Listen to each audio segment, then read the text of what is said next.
दोस्तों और मेरे प्यारे बच्चों, आप सभी को गुड मॉर्निंग। मैं हूं आप सबों का दोस्त मोहम्मद मसबूल अंसारी और आप सभी देखना शुरू कर चुके हैं मेरा यूट्यूब वीडियो चैनल रजा एजुकेशन। मेरे प्यारे बच्चों, आज का इस वीडियो में हम बात करेंगे 10वीं कक्षा के उन विद्यार्थियों के लिए मॉडल क्वेश्चंस के बारे में जो झारखंड बोर्ड परीक्षा 2021 में इस बार सम्मिलित होने वाले हैं। मेरे प्यारे बच्चों, आप लोगों को पता है मेरा चैनल में उसका वीडियो भी अपलोड किया हुआ है कि आप लोगों का JCERT के द्वारा जैक को दी गए निर्देश के अनुसार जैक ने जो सिलेबस को सीमित किया है और नया प्रश्न प्रारूप के आधार पर अपना पहला मॉडल सेट जारी कर दिया है। आज हम उसी पहला मॉडल क्वेश्चंस के गणित का 10वीं कक्षा के गणित का पहला मॉडल क्वेश्चन का कुछ प्रश्न को आज पहला वीडियो में हल करेंगे। इस प्रकार से 3 या 4 वीडियो में हम लोग पूरा 1 से लेकर 39 तक जो प्रश्न संख्या है सारी समस्याओं का हल आप लोगों को तक अपना चैनल के माध्यम से मैं निश्चित रूप से पहुंचाऊंगा। इसलिए वीडियो को अंत तक जरूर देखिएगा। पसंद आ जाने पर वीडियो को लाइक जरूर कर दीजिएगा और चैनल को अगर सब्सक्राइब नहीं किए हैं तो अंत में सब्सक्राइब जरूर कर लीजिएगा। तो मेरे प्यारे बच्चों, झारखंड बोर्ड परीक्षा 2021 में गणित विषय में अच्छे अंक लाने के लिए आप लोगों से अनुरोध है, जो 10वीं कक्षा के विद्यार्थी हैं वो मेरा चैनल से जरूर जुड़े रहें और चैनल को सब्सक्राइब करके बेल आइकन की घंटी भी दबा देना है ताकि आपको मेरा चैनल में का अपडेट मिलता रहेगा और आपको परीक्षा से संबंधित अपडेट जानकारी आपको मेरे चैनल के माध्यम से आपको सबसे पहले पता चल जाएगा। तो मेरे प्यारे बच्चों, इसका हल बहुत पहले बतला देना चाहिए था। आज भी मेरा गला भारी है।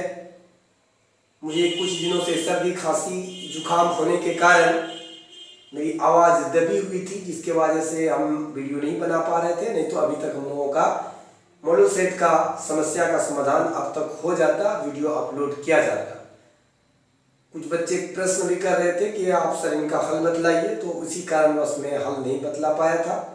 आज मैं कुछ बतलाऊंगा, धीरे धीरे गले में सुधार आ रहा है तो हम उसके बाद पूरा बतलाएंगे।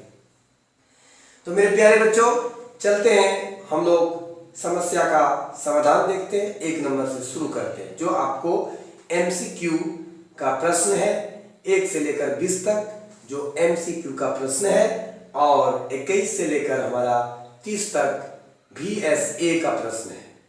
तो मेरे प्यारे बच्चों, पहला प्रश्न आप देख सकते हैं, ब्लैक बोर्ड पर आपको दिख रहा है। 120 एक संख्या दिया हुआ है जो भाज्य संख्या है। इसको आपको अभाज्य गुणनखंडन विधि द्वारा उसको अभाज्य संख्या के गुणनफल के रूप में लिखना है। मेरे प्यारे बच्चों, ये इसका वीडियो मैं पहले अपलोड कर चुका हूं, लेकिन मैं तो इसका समस्या का समाधान आपको हल कर रहे हैं। तो मेरे प्यारे बच्चों, ये आपका क्वेश्चन 1 पेज में इस प्रकार से 2 प्रश्न आपको रहेगा झारखंड बोर्ड परीक्षा में। प्रत्येक पेज में 2 प्रश्न रहेगा। A4 साइज का पेज होगा, A4 से थोड़ा बड़ा ही मान के चलिए। उसमें 2 ही क्वेश्चन रहेगा, बीच में खाली रहेगा। आपको इसको सॉल्यूशन करके आंसर लिखना है 4 में से 1। अगर आप सॉल्यूशन नहीं भी करते हैं, डायरेक्ट आंसर अगर लिख देते हैं मेरे प्यारे बच्चों, तो भी आपको 1 अंक मिल जाएगा। जैसे मान लीजिए कि इसका हम आंसर बिना सॉल्यूशन किए हुए आंसर लिख के और हमने लिख दिया यहाँ पर A और ये 2 to the power 3 गुना 5 हमने इतना लिख दिया है। अब आंसर चाहे हमको नहीं मालूम कि हम डायरेक्ट आंसर लिखे हैं, अब इसको हम बनाए नहीं थे, तो मेरे प्यारे बच्चों इसको बना देने से अच्छा होता है एक ऐसा आंसर लिखता है। दूसरा आंसर लिखेगा, मान लीजिए कि इसको छोड़ के वो बना के लिखता है।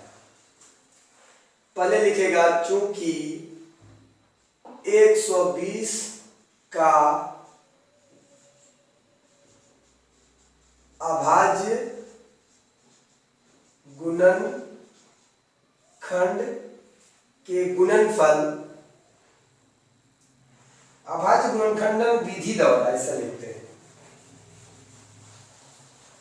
इसको ऐसे लिखिए, क्योंकि अभाज्य गुणनखंडन विधि द्वारा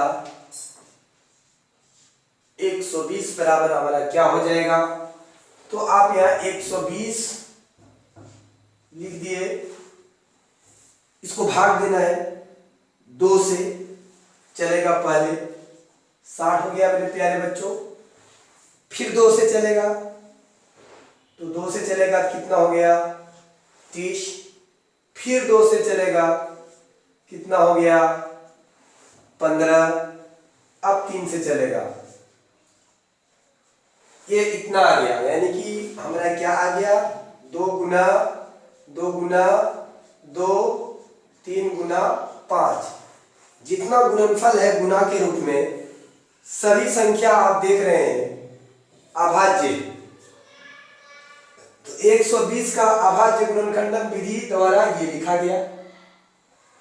मेरे प्यारे बच्चों इसको लिखने का एक तरीका और है, जो अभाज्य संख्या है उसको एक ही बार लिखिए, अब जो जितनी बार आया है उसको पावर के रूप में लिख दें, 1 2 3 के रूप में, यहाँ पर 3 हो गया पावर के रूप में, 3 एक बार है, 5 एक बार है, तो इतना बनाने के बाद आपको ऑप्शन आया मेरे प्यारे बच्चों, तो ये 4 में से आंसर आया। अब ये 4 में से आपका कौन सा आंसर होगा आप उन्हें ढूंढें, तो आप देख रहे हैं कि इसका भी आंसर हमारा क्या आ गया, इसलिए हमारा आंसर जो होगा वो क्या हो गया ए हो गया। कौन सा ऑप्शन हो गया आंसर, ए हो गया।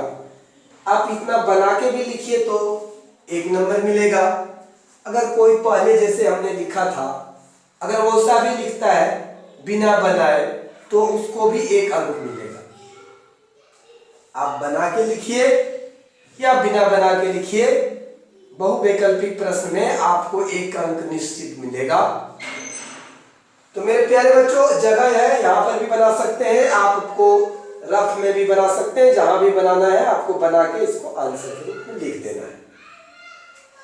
अब मेरे प्यारे बच्चों आपको जो दूसरा प्रश्न है, ये आपको द्विघात बहुपद के शून्यक से संबंधित सवाल है।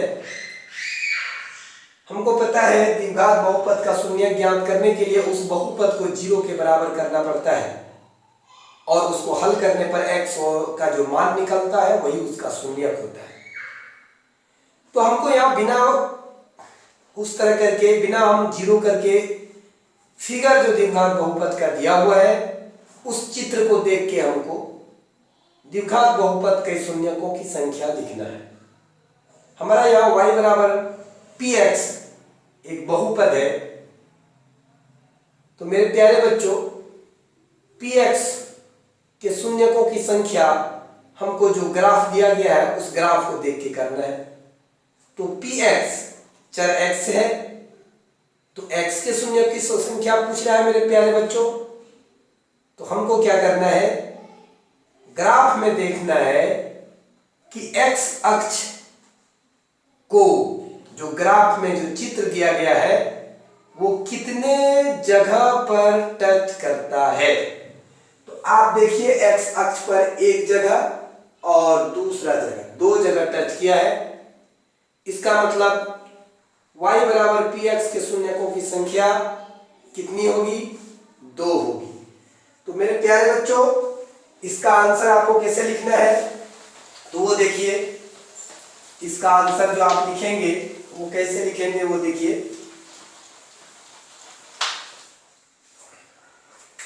आंसर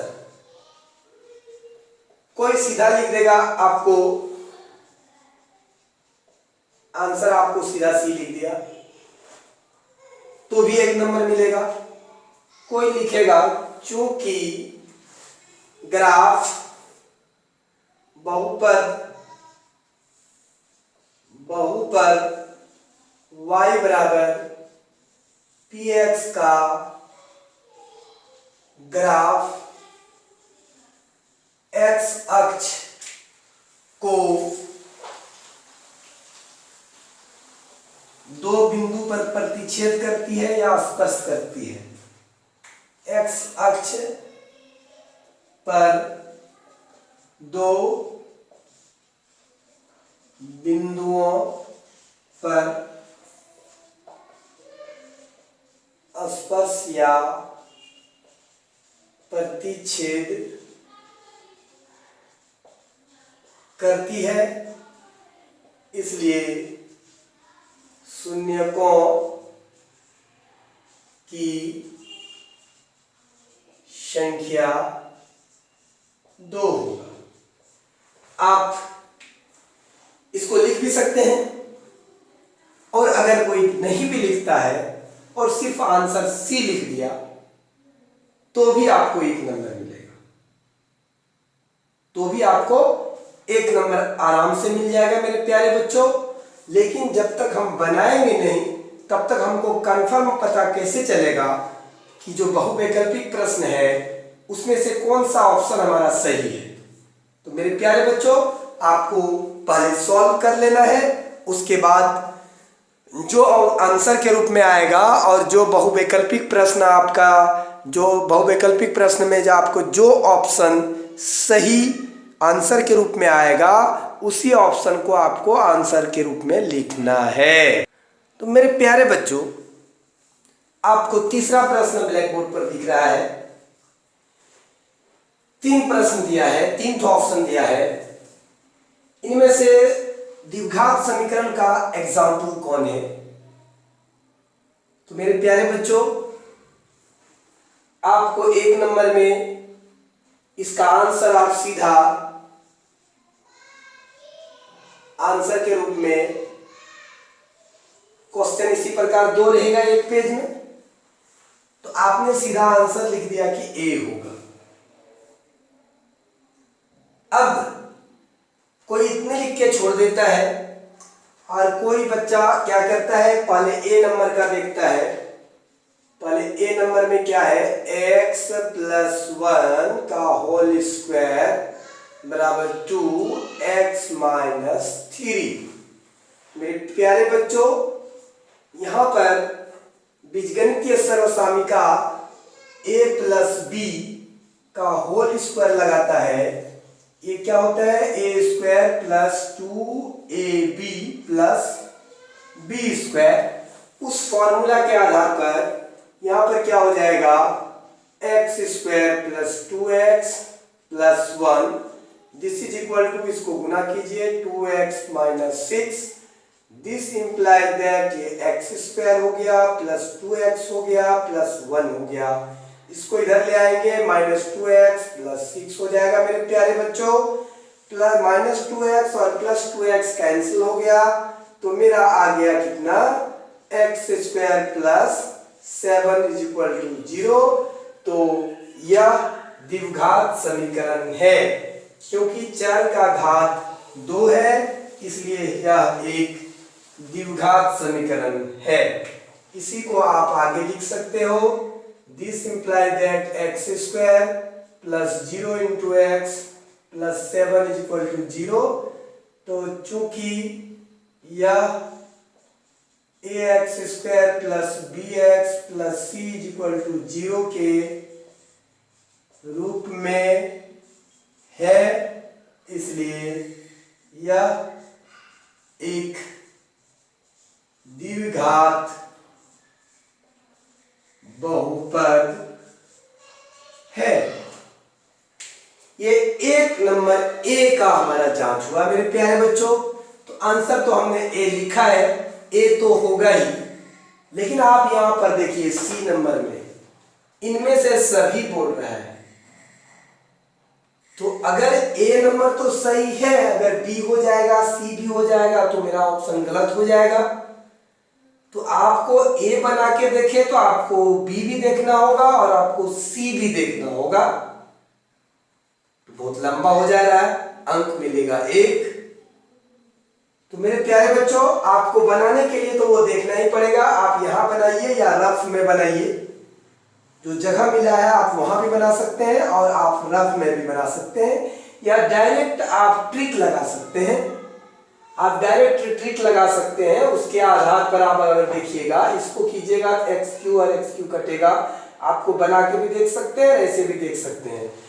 तो हम लोग दूसरा देखते हैं, आंसर तो ए ही होगा पहले से, तो हम लोग देख लेते हैं और सबको दिखा देते हैं आपको कि इसका जो है वो आप इसका दूसरा नंबर और तीसरा नंबर के साथ भी आपको हल करना पड़ेगा मेरे प्यारे बच्चों, तब आपको पता चलेगा। ये आपका ए का हो गया 1 नंबर में। अब आप बी वाला चेक कीजिए। बी आपको क्या है, x प्लस 2 का होल क्यूब बराबर 2x एक्स स्क्वायर माइनस 1, ये दिया हुआ है मेरे प्यारे बच्चों। आपको देखना है कि ये द्विघात समीकरण है या नहीं। तो बीजगणितीय सर्वसामिका एक होता है a प्लस बी का होल क्यूब बराबर a cube plus 3a square b plus 3a b square plus b cube. b जो सर्वसामिका होता है, उसी सर्वसामिका से यहाँ का हम लोग प्रयोग करेंगे। तो उसके आधार पर इसका प्रयोग करें मेरे प्यारे बच्चों, तो ये हमारा एक्स क्यूब हो जाएगा प्लस क्या हो जाएगा 3x स्क्वायर और 2 से गुना होगा प्लस फिर 3x 2 का स्क्वायर होगा और प्लस 2 का क्यूब होगा। इधर हो गया मेरे प्यारे बच्चों, ये दोनों को गुना कीजिए, 2x क्यूब हो गया और माइनस 2x हो गया। अब आप इसको आगे बढ़िए, ये x क्यूब हो गया प्लस 3 दूनी 6x स्क्वायर हो गया प्लस 4 तिया 12x हो गया प्लस 8, इसको इधर ले आइए, minus 2x cube plus 2x is equal to 0 हो गया। मेरे प्यारे बच्चों, x क्यू यहाँ प्लस है 1 ठो, यहाँ माइनस है 2 ठो, तो एक वो x क्यू ज्यादा हो गया।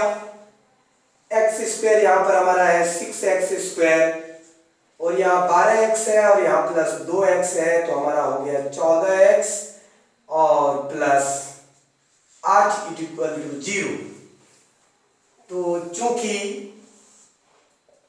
चूंकि यह ax square plus bx plus c equal to 0 के रूप में नहीं है, इसलिए यह एक द्विघात समीकरण नहीं होगा। समझ में आ गया? तो अब हमको तीसरा वाला बनाने की जरूरत नहीं पड़ेगी, क्योंकि यहां पर इनमें से सभी लिखा है। तो जब एक हो गया ए और बी नहीं हुआ, तो इनमें से कोई भी नहीं होगा, इनमें से कोई नहीं होगा। तो अब हम लोगों को सी का बना के देखने की कोई आवश्यकता नहीं है और तब हमारा आंसर ए ही सही होगा। तो आप इस प्रकार से बना के लिख सकते हैं, या आप अपने विवेक का प्रयोग करके डायरेक्ट आप ए भी लिखते हैं तो भी आपको 1 नंबर झारखंड बोर्ड परीक्षा में इस बार मिल जाएगा, क्योंकि यहाँ पर आपको मल्टी चॉइस प्रश्न पूछा है, एमसीक्यू के रूप में है। इसको बनाना या नहीं बनाने से आपको कोई मतलब नहीं है, आप बना के लिखिए या आप डायरेक्ट आंसर इसका लिखते हैं, इससे कोई फर्क नहीं पड़ेगा। तो इसमें भी आपको इस प्रकार से आपको 2 अंक 1 अंक मिल जाएगा, या डायरेक्ट बनाए हैं या पूरा अच्छी तरह से आप बना के सॉल्व करके लिख रहे हैं। मेरे प्यारे बच्चों, अगला प्रश्न जो है उसको बताने से पहले मैं आप लोगों से त्रिकोणमिति से कुछ फॉर्मूला के बारे में डिस्कस करूंगा, उसके बाद हम उसको बतलाएंगे आप लोगों को। तो 4 नंबर का बनाने से पहले मैं आप लोगों का कुछ, हम लोग कंप्लीमेंट फॉर्मूला जान रहे हैं, ठीक है। तो कंप्लीमेंट फॉर्मूला हम लोग क्या जानते हैं, तो देखिए कि हम लोग सूत्र जानते हैं, ये साइन, कंप्लीमेंट फॉर्मूला जो है साइन 90 डिग्री माइनस थीटा बराबर क्या होता है, कॉस थीटा होता है। और 1 नंबर में, दूसरा में होता है कॉस 90 डिग्री माइनस थीटा बराबर क्या होगा, साइन थीटा होगा। तीसरा नंबर क्या है, टेन 90 डिग्री माइनस थीटा बराबर क्या होगा, कॉट थीटा होगा। चौथा कॉट 90 डिग्री माइनस थीटा बराबर क्या होगा, टेन थीटा होगा। उसके बाद पांचवा जो है वो सेक 90 डिग्री माइनस थीटा बराबर क्या होगा, कॉसेक थीटा होगा। और छठा कॉसेक 90 डिग्री माइनस थीटा बराबर आपका शेक थीटा हो जाएगा। ये कंप्लीमेंट एंगल फॉर्मूला है। इस फॉर्मूला से हमारा हिसाब बनेगा, समस्या का समाधान होगा। तो मेरे प्यारे बच्चों, प्रश्न आप देखते ही आपको यहां पर एक चीज करना है कि आपको जो मॉडल क्वेश्चन दिया गया है इसमें ए नंबर ऑप्शन में 2 है और सी में भी 2 है, तो आपको ये दोनों में से किसी एक में काट करके 1 कर देना है। तो हमने सी का नहीं करके ए का हमने 1 कर दिया है, क्योंकि इसका जो आंसर होगा मेरे प्यारे बच्चों, तो जो 4 नंबर का प्रश्न में आएगा, तो अगर बटा में अगर ऐसा आता है तो उसमें आपको 1 आंसर आएगा, और माइनस में रहेगा तो आपको 0 आएगा। क्यों आएगा 1 आंसर इसका, तो इसका आंसर 1 किस लिए आएगा देख लीजिए। आपका कितना है, साइन 18 डिग्री बटा कॉस 72 डिग्री, यही है। अब मेरे प्यारे बच्चों, साइन की जगह साइन रह गया, 18 की जगह हम 90 घटाओ 72 डिग्री लिख दिए, क्योंकि 90 में 72 घटाएंगे तो हमारा 18 आएगा। 90 में 72 घटाएंगे तो 18 होगा। इसी 18 को 90 माइनस 72 हम लिख दिए। मेरे प्यारे बच्चों, आप इस कंप्लीमेंट फॉर्मूला का अप्लाई कीजिए। साइन 90 डिग्री माइनस थीटा, यहां पर क्या है थीटा, तो क्या होता है कॉस थीटा होता है। तो ये आपका कॉस तो हुआ, थीटा की जगह कितना है मेरे प्यारे बच्चों 72 डिग्री। नीचे वाले को वैसे रहने दीजिए, नीचे को वैसा ही रहने दीजिए, तो दोनों सेम आ गया मेरे प्यारे बच्चों। ये कट गया और आपका क्या आ गया 1 हो गया। इसलिए इसका आंसर जो है ऑप्शन में वो आपका कितना नंबर हम लोग दिए हैं, ए नंबर किए हैं, इसलिए आपका इसका आंसर ए होगा। तो आपको समझ में आ गया मेरे प्यारे बच्चों, इसका 1 हमने क्यों कहा था। तो इससे जो बटा में प्रश्न रहेगा आपको उसका आंसर 1 ही आएगा। तो इस समस्या का समाधान आपका हो गया। तो मेरे प्यारे बच्चों, अब हम लोग चलते हैं अगले समस्या की समाधान की ओर। तो मेरे प्यारे बच्चों, इसमें आपको समांतर श्रेणी 3 1 माइनस 1 माइनस 3 के लिए सार्वंतर इनमें से कौन होगा, एमसीक्यू का प्रश्न है। तो सार्वंतर हम लोग जानते हैं कि किसी भी श्रेणी में लगातार दो पदों का अंतर, यानी पिछले वाले पद को उसके आगे वाले पद से घटाने पर अगर एक निश्चित अंतर आता हो तो उस श्रेणी को हम लोग समांतर श्रेणी करते हैं और वो निश्चित अंतर को सर्वांतर करते हैं। तो मेरे प्यारे बच्चों, इसका सर्वांतर, आपको इसका आंसर लिखने के लिए आपको सर्वांतर डी आपको निकालना है। तो मेरे प्यारे बच्चों, इसका पहले कौन है, 1 में से किसको घटाना है, 3। आपको कितना आ गया, -2। तो आंसर आ गया आपका, आंसर आपका ऑप्शन क्या आ गया, ए आ गया। -2 किसमें है, ए है। आप इसको ऐसे भी निकाल सकते हैं कि आप अगर -1 है और आप इसको घटाएंगे तो -1 हो जाएगा, तो भी -2 आया सर्वांतर। अगर आप कहेंगे नहीं हम इसमें से इसको घटाएंगे तो -3 और -1 हो जाएगा, तो ये -3 + 1 हो जाएगा, इसमें भी -2 आ गया। इसलिए सर्वांतर हमारा क्या हो गया, D बराबर -2। इसमें कभी कभी प्रश्न आपको पहला पद प्रथम पद पूछता है, तो आपको प्रथम पद में जो पहले है वही आ जाएगा। तो सर्वांतर पूछा है, इनमें से कौन होगा, तो हम उसको हल करके आंसर आपको दिखा दिए।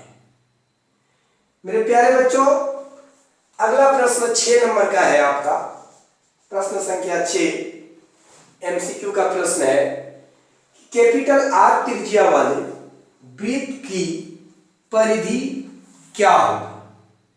तो मेरे प्यारे बच्चों, हम लोग जानते हैं वृत्त की परिधि बराबर 2 पाई r, इस वाला का फॉर्मूला में जान लेते हैं, जहां r क्या है, त्रिज्या है। तो यही r आपको कैपिटल कर दिया है मेरे प्यारे बच्चों, तो ये 2 पाई कैपिटल R हो गया। अब आप यहां पर देखिए कौन सा ऑप्शन आपका सही है, तो ऑप्शन सी जो यहां पर दिख रहा है, तो सी वाला ऑप्शन आपका सही है मेरे प्यारे बच्चों। तो इसका आंसर जो होगा वो कौन सा ऑप्शन हो जाएगा, सी हो जाएगा। इसका आंसर क्या आ जाएगा, ऑप्शन सी हो जाएगा। तो आपको छठा नंबर में ऑप्शन सी आपका सही आंसर है मेरे प्यारे बच्चों। तो आप इसको इतना लिख करके भी बना सकते हैं, या डायरेक्ट आप आंसर के रूप में इतना छोड़ करके सिर्फ आंसर लिख देते हैं सी, तो भी आपको मल्टी चॉइस प्रश्न में आपको 1 अंक मिल जाएगा। मेरे प्यारे बच्चों, इसका अगला प्रश्न जो है आपको, सभी वृत्त क्या होते हैं।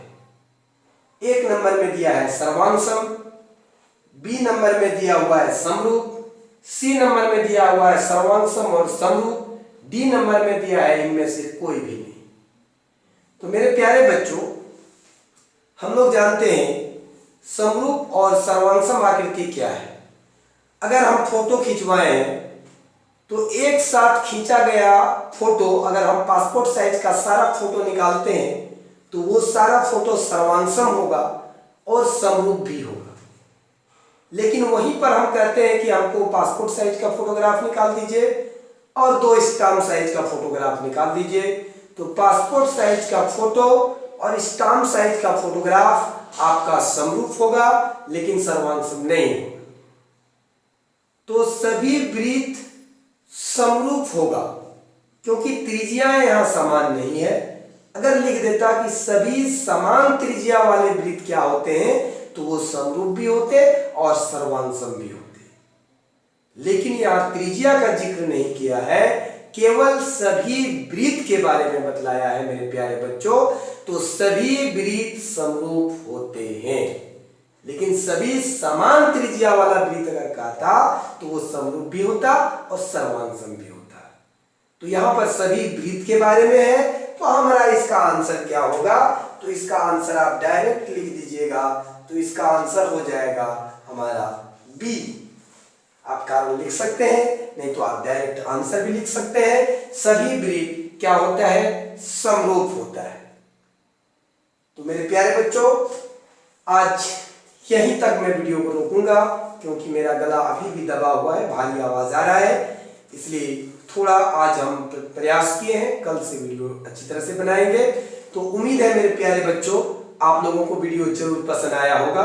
तो अभी तक वीडियो को अगर लाइक नहीं किए हैं तो प्लीज इसे लाइक जरूर कर दीजिए और मेरा यूट्यूब वीडियो चैनल राजा एजुकेशन को अभी तक सब्सक्राइब नहीं किए हैं तो प्लीज इसे सब्सक्राइब कर लीजिए। ये बिल्कुल फ्री होता है मेरे दोस्त, इसमें कोई पैसा या शुल्क नहीं लगता है। जैसे ही लाल कलर से लिखा हुआ सब्सक्राइब बटन को आप क्लिक करने जाएंगे वो सफेद हो जाएगा और बगल में आपको एक बेल आइकन की घंटी बनी हुई दिखाई देगी। जैसे ही आप उस बेल आइकन की घंटी को टच करने जाएंगे मेरे प्यारे बच्चों, 3 ऑप्शन आएगा जिसमें ऑल का ऑप्शन सबसे ऊपर होगा। अगर आप उन्हें टच कर देते हैं तो आपको ऐसा करने से ये फायदा होगा कि आप मेरा यूट्यूब चैनल से डायरेक्ट जुड़ जाएंगे, जिससे मैं जो भी वीडियो बनाकर अपना चैनल पर अपलोड करूंगा उन सारे वीडियो का नोटिफिकेशन सबसे पहले आपके मोबाइल पर जाएगा। इससे आपको ये फायदा मिलेगा कि इस कोरोना काल के संकट में आपकी पढ़ाई में जो बाधाएं उत्पन्न हुई है उसके कारण जैक ने आपका सिलेबस को जो सीमित किया है उस सीमित सिलेबस के आधार पर इस वीडियो का फायदा उठाकर सबसे पहले अपना सिलेबस को पूरा करके उन समस्याओं का समाधान आप पहले देख पाएंगे जो इस बार बोर्ड परीक्षा में आने की संभावना बहुत अधिक है और आगामी होने वाले वार्षिक माध्यमिक परीक्षा में गणित विषय में आप अच्छे अंक हासिल कर सकते हैं। मेरे प्यारे बच्चों, इस वीडियो का लिंक अपने दोस्तों अपने साथियों के बीच में से शेयर जरूर कर दें ताकि वो भी इस वीडियो का फायदा उठाकर जैक द्वारा जारी की गई सीमित सिलेबस को सबसे पहले पूरा करके आगामी होने वाले झारखंड माध्यमिक परीक्षा 2021 में अपने गणित विषय में अच्छे अंक हासिल कर सके। अंत में आप सभी दोस्तों और मेरे प्यारे बच्चों को अंत तक वीडियो देखने के लिए मैं दिल से बहुत बहुत धन्यवाद देता हूँ।